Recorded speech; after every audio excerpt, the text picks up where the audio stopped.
Demon Form, Barrier Invocation. Ball Lightning and Fireball.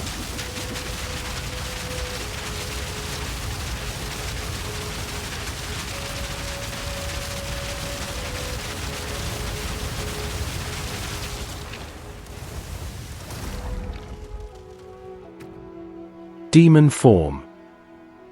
With Ingenuity. And Second Wind. Barrier Invocation. With Ball Lightning. Fireball. Scattershot. Impetus. And Deceleration. Alchemist's Boon. Which is necessary. With a bugged herbalism support. Only 30% is stated on the support tooltip, but 60% increased recovery is applied. You can pick any curse, but we went with Temporal Chains. Combined with Focused Curse, Heightened Curse, and Encumbrance. Our highest DPS ability is up next, Flame Wall. This will increase the damage of both our Ball Lightning and Fireballs. In Demon Form we get additional skill levels for higher damage. Pair Flame Wall with Fortress. Fire Mastery. Spell Cascade. And Persistence. Lastly we have Eye of Winter, which we'll use more when we have more skill points to invest into critical damage. Unleash is used, alongside Mobility, Arcane Tempo, and Ricochet, for additional critical weakness activations by bouncing off walls. Life Recoup is to sustain Demon Form. You lose health per second based on twice the stacks. Energy Shield Recovery from Flasks is to sustain casting spells with Infernal Flame. With 284 health and 1200 recoup, we can sustain over 800 stacks. 90% fire resistance is also obtained to help control Infernal Flame. Just max your resistances. Gather these stats across any piece. It doesn't have to match what is shown here. Energy Shield is a nice bonus for gloves. Most important is a fine belt, with flask life recovery and reduced flask charges. Movement speed on boots is helpful along with any resistances. Rarity can also appear among items. Plus any amount to all spell levels, plus 5 spirit and damage recoup are essential for this build. 2 Corrupted Ming's Heart with all elemental resistances is a massive help for maxing resists. Lastly, there is Ghost Drive, with as much life converted to Energy Shield as possible. The skill tree pathing is very efficient and not possible until at least around level 90 with considerable investment. Our main ascendancy is Demon Form, which we sustain with Recoup, and Pyromantic Pact, which we sustain with our Flask. Energy Shield is very important for this build to function, so we take as much as we can. Soul Bloom gives us a lot of recovery, but the 3 nodes before it gives us nothing as we do not use recharge. To save ourselves 3 skill points, we use Megalomaniac to allocate Soul Bloom automatically. Only Soul Bloom is required on Megalomaniac. Prism of Belief is used to give our skill a higher cost, which will fill up our Infernal Flame more often, and generate more energy for Barrier Invocation. On all Emerald Jewels, life recovery from flasks must be the priority, but a high roll is not necessary. Next, it must be flask duration, as not having enough can lead to premature shapeshifts, and even deaths. Penetration is also helpful to increase damage, once sustainability is achieved. The Eternal Youth Keystone allows us to refill our Energy Shield, instead of life, with our flasks. There are many nodes on the tree which grant increased life recovery from flasks, which will increase our Energy Shield because we have the Eternal Youth Keystone. We can also gain charges of our flasks, each second, and amplifying these bonuses gives us permanent uptime.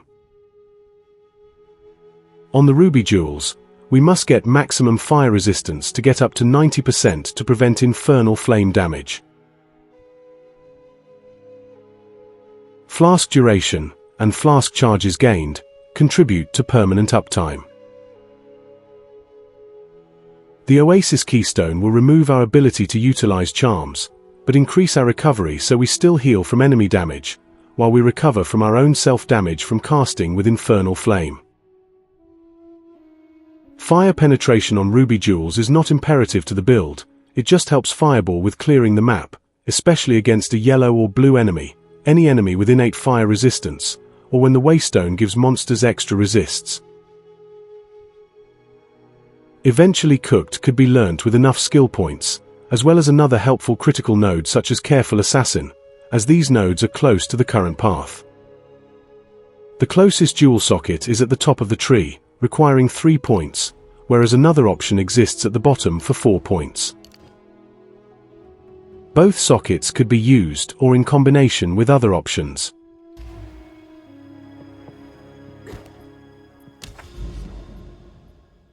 I just chose a map with +2 levels, one from Irradiated and one from Corrupted, to increase monster life. The map also increases monster life. This is to show the speed through a map, as well as the damage on the boss. Never do a map which reduces your maximum resistance or recovery. First we cast Demon Form, and then Barrier Invocation to activate it. Then cast your curse and spam your flask. Now we have become a walking visual mess of fire and lightning. When Pyromantic Pact damages us, or in other words, when we cast spells, instead of costing us mana, they give us Infernal Flame. So when we cast a skill, it's free, but we will take damage after spending mana from skills which is equal to our total Infernal Flame. After we take damage, we receive energy towards the Barrier Invocation skill. Once enough energy is generated, spells are unleashed.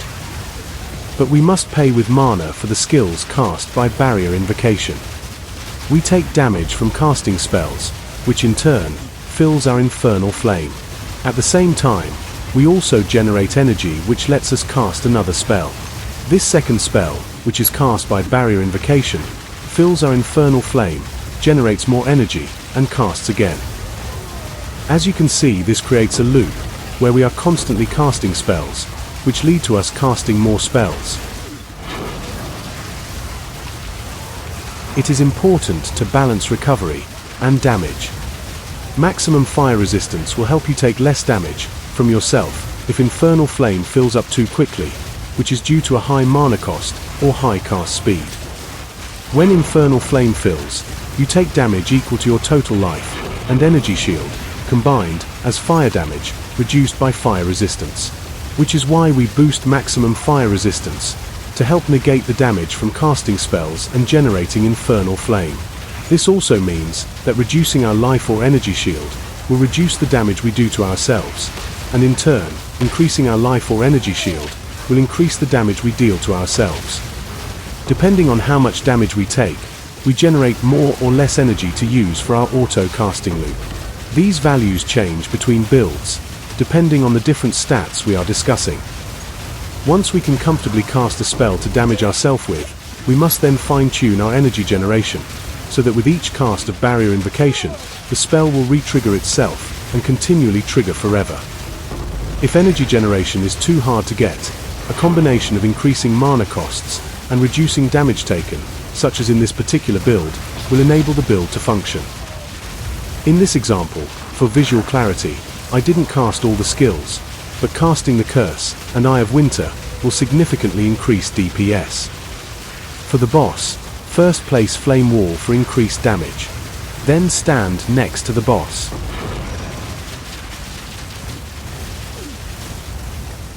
Thanks for watching. If you have any questions or want help with your build, let me know. I'd also like to give a special thank you to Tsukuyomu, who has largely been credited with at least originally sharing this mechanism. I am grateful because he taught me how to build a machine gun in a game. Thanks again, and take care.